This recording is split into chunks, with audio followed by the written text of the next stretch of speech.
we want to understand now our observables. So we said these are observables. So can we observe them?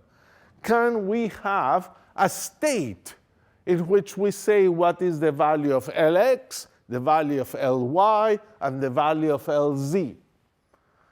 Well, a little caution is necessary because we had states and we had position and momentum operator, and they didn't commute, and we ended up that we could not tell simultaneously the position and the momentum of a state. So for these angular momentum operators, they don't commute, so a similar situation may be happening. So I want to explain, for example, or ask, can we have simultaneous eigenstates,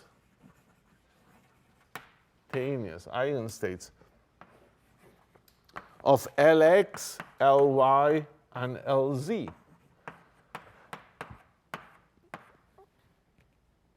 And the answer is no. And let's see why that happens. So let's assume we can have simultaneous eigenstates. And let's assume, for example, that Lx on that eigenstate phi naught is some number lambda x phi naught, and Ly on phi naught is equal to lambda y phi naught.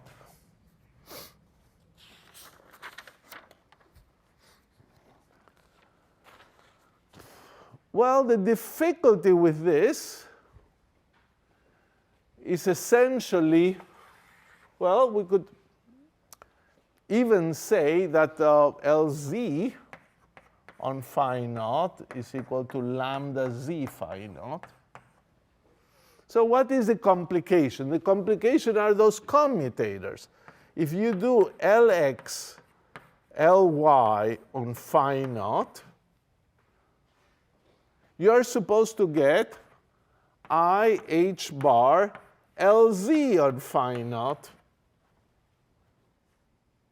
And therefore, you're supposed to get I h bar lambda z times phi naught, because it's supposed to be an eigenstate. But how about the left-hand side? The left-hand side is Lx, Ly on phi naught minus Ly, Lx on phi naught. When Ly acts, it produces a lambda y, but then phi naught. And then when Lx acts, it produces a lambda x. So this produces lambda x, lambda y, phi naught, minus lambda y, lambda x, phi naught, which is the same thing. So the left-hand side is 0. 0 is equal to lambda z phi naught. So you get that lambda z must be 0. If you have a non-trivial state, lambda z should be 0. By the other commutators, this commutator applied to phi naught would be 0 again, because each term produces a number and the order doesn't matter. But then it would show that lambda x is 0. And this would show that lambda y is 0. So at the end of the day, if these three things hold, then all of them are 0. Lambda x equal lambda y equal lambda z equals 0. So you can have something that is killed by all of the operators, but you cannot have a non-trivial state with non-trivial eigenvalues of these things. So we cannot tell what is Lx on the state and Ly on the state simultaneously. Any of those two is too much. So if we can't tell that, what can we tell? So what is the most we can tell about the state is our question now. We can tell maybe what is its value of Lx, but then Ly and Lz are undetermined. Or we can tell what is Lz, and then Lx and Ly are undetermined, uncalculable, impossible in principle to calculate them. So let's see what we can do. And the answer comes from a rather surprising thing. The fact that if you think about what could commute with Lx, Ly, Lz, it should be a rotationally invariant thing, because Lx, Ly, and Lz do rotations. So the only thing that could possibly commute with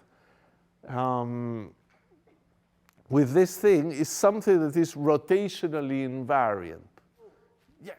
The thing that could work out is something that is invariant under rotations. Now, we said, for example, the magnitude of the vector r is invariant under rotations. You rotate the vector, but the magnitude is invariant. So we can try the operator L squared, which is proportional to the magnitude squared. So we define it to be Lx, Lx, plus Ly, Ly, plus Lz, Lz.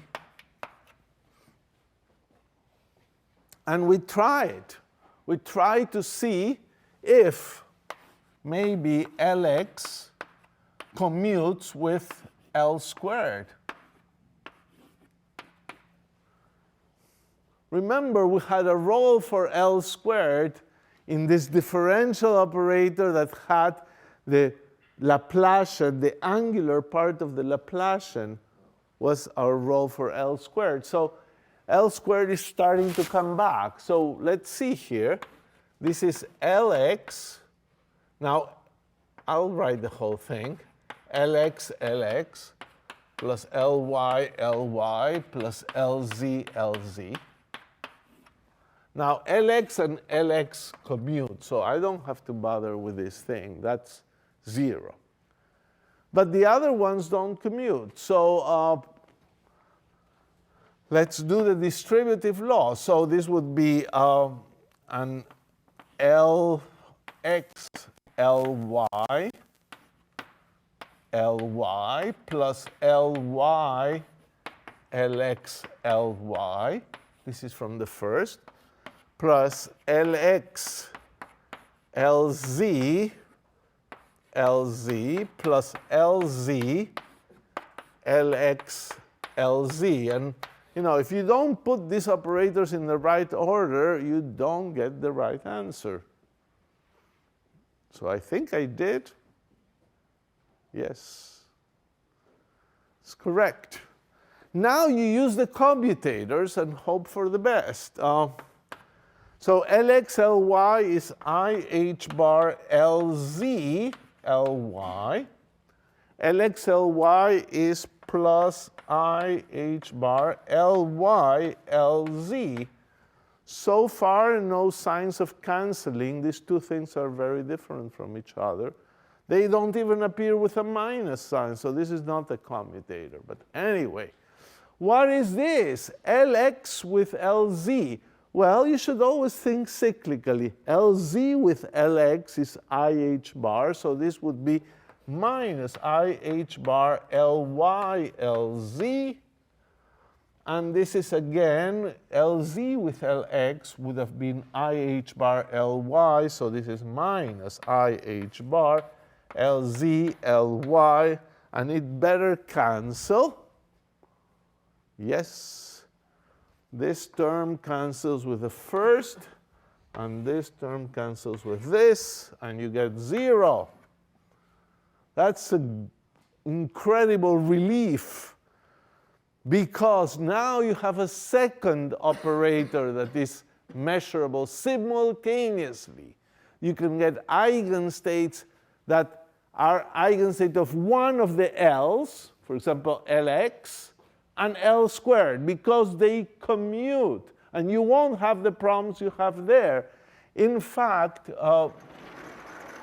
it's a general theorem of linear algebra that we'll see a little bit of that in this course, and you'll see it more completely in 805, that if you have two Hermitian operators that commute, you can find simultaneous eigenstates of both operators. Mean eigenstates that are eigenstates of one and eigenstates of the second.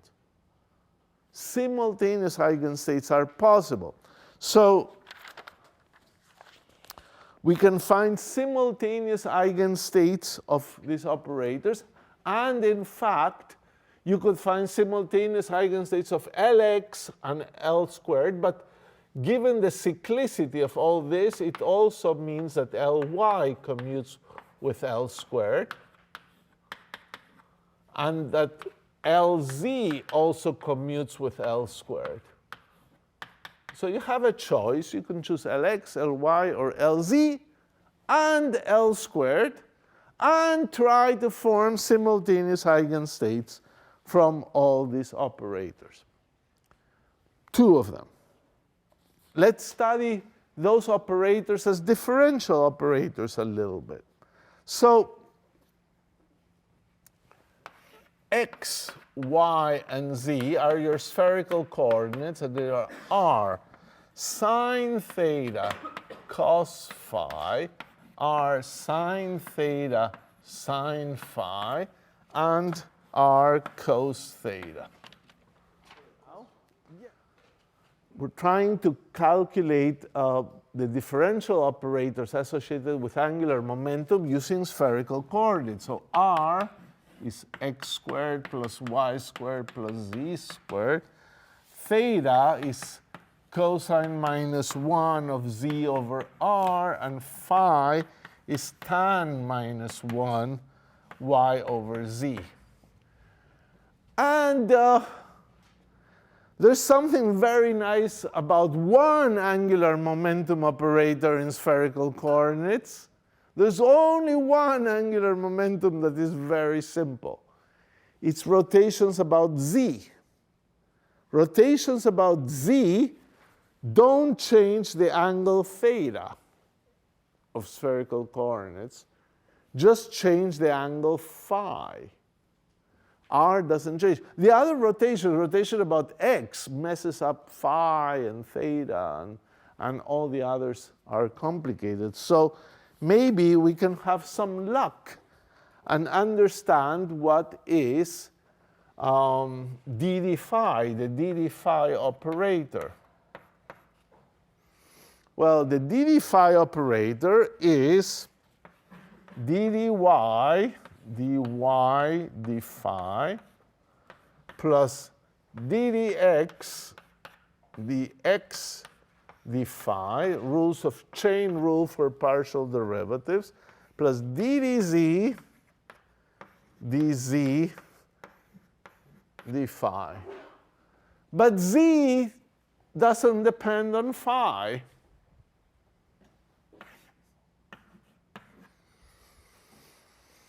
On the other hand, dy d phi is what? Dy d phi, this becomes a cos phi, it's x. X ddy. And the x d phi is minus y. And you say, wow, x ddy is like x py minus y px. That's the z component of angular momentum. So indeed, Lz, which is h bar over I, x ddy minus y ddx, H bar over I is because of the p's, x py minus y px. And this thing is d d phi, so LZ you've discovered is just H bar over I d d phi. A very nice intuition that tells you that the angular momentum in the z direction is associated with this operator. So I have left as exercises to calculate the other operators that are more messy, and to calculate Lx, Ly, as well in terms of dd thetas and dd phis. And as you remember, angular momentum has units of h bar, and angles have no units, so the units are good, and we should find that. So that calculation is left as an exercise, but now you probably could believe that L squared, which is Lx plus Ly plus Lz is really minus h squared 1 over sine theta dd theta. No, it's not 1 over sine theta. Yeah, 1 over sine theta dd theta. Sine theta dd theta plus 1 over sine squared theta d second d phi squared.